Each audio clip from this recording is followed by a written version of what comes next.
আল্লাহ জিজ্ঞেস করে জিব্রাইল থামছো কেন? কয় মালিক কোন নবীর নাম নিব? আল্লাহু আকবার। আশহাদু আন্না কয়া কোন নবীর নাম নেব? আদম নবী এখানে হাজির, নূহ নবী এখানে হাজির, ইব্রাহিম নবীও হাজির, মুসা নবীও হাজির, ঈসা নবীও হাজির, সব নবী হাজির। কোন নবীর নাম নিব? আল্লাহ বলে জিব্রাইল বললা কি, প্রশ্ন করলা কি? আমি আল্লাহ সব নবীরে হাজির করলাম আমার বন্ধুর পিছনে নামাজ পড়ানোর জন্য, আর তুমি কিনা বলো কোন নবীর নাম নিবা? তাড়াতাড়ি করে আমার বন্ধুর নাম উচ্চারণ করো। আল্লাহু আকবার। জিব্রাইল আমিন আযানের ভিতরে আমার আপনার নবীর নাম আযানের ভিতরে তিনি উচ্চারণ করলেন। আযানের পর্ব শেষ হয়ে গেল। এরপরে আল্লাহ পাক বলে জিব্রাইল সবাইকে বলো বাইতুল মুকাদ্দাসে কাতার বন্দী হওয়ার জন্য 2 রাকাত নামাজ আদায় হবে, 2 রাকাত নামাজ আদায় হবে। জিব্রাইল আমিন তিনি সামনের কাতারে, আমার আপনার নবী তিনিও সামনের কাতারে। মায়ার নবী বলেন সামনের কাতারে জলিলুল কদর সব পয়গম্বর। ওই অবস্থায় দেখা যায় ইমামকে কেউ জানে না, অথচ জিব্রাইল একামত দেওয়া শুরু করে দিয়েছেন। ইমাম কে হবে কেউ জানে না, নামাজের একামত শুরু হয়ে গেছে। আল্লাহর নবী বলেন আমি মনে মনে ভাবলাম হয়তো আজকে জিব্রাইল নিজেই ইমামতি করবেন, হয়তো এত বড় জামাতের ইমামতি জিব্রাইল নিজেই করবেন।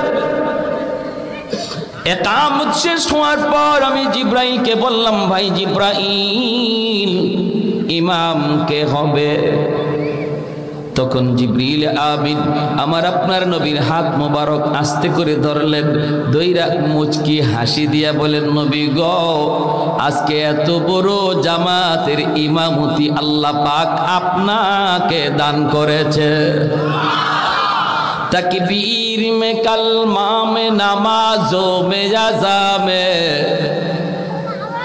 तकबीर में कलमा में नमाजों में अज़ा में है नाम इलाही से मिला नाम मोहम्मद, है नाम इलाही से मिला नाम मोहम्मद। महबूब ने कहा सल्ले अला नाम मोहम्मद, आंखों की जिया दिल की जिला नाम मोहम्मद, आंखों की जिया दिल की जिला नाम मोहम्मद। একটু জোরে সুরে কোন আল্লাহু আকবার। সন্তানকে উকিল বানাও, ব্যারিস্টার বানাও, কিন্তু আগে মুসলমানের সন্তান বানাও। আওয়াজ দেয়া বলেন ঠিক কি না? আগে মুসলমানের সন্তান বানাও। 5 পর্যন্ত যদি মাদ্রাসায় পড়ানো হয় আপনার সন্তান ভালো করে মুসলমানি শিখবে, আল্লাহর পরিচয় সে ভালো করে জানবে, আখিরাতের ফিকির তার কলিজার ভিতরে শিশুকালে ঢুকায় দেওয়া হবে। কারণ শিশুকালে বাচ্চাদেরকে যা কিছু পড়ানো হয় রে যুবক, ওই পড়াটা তার কলিজার ভিতরে পাথরে খোদাই করে লিখলে যেই রকম হয় এমন ভাবে বসায় দেওয়া হয়। মাটি যদি শক্ত হয়ে যায় এই মাটিতে চাইলেও কিছু লেখা যায় না। মাটি যদি কাদা মাটি থাকে যা খুশি মন চায় লেখা যায়।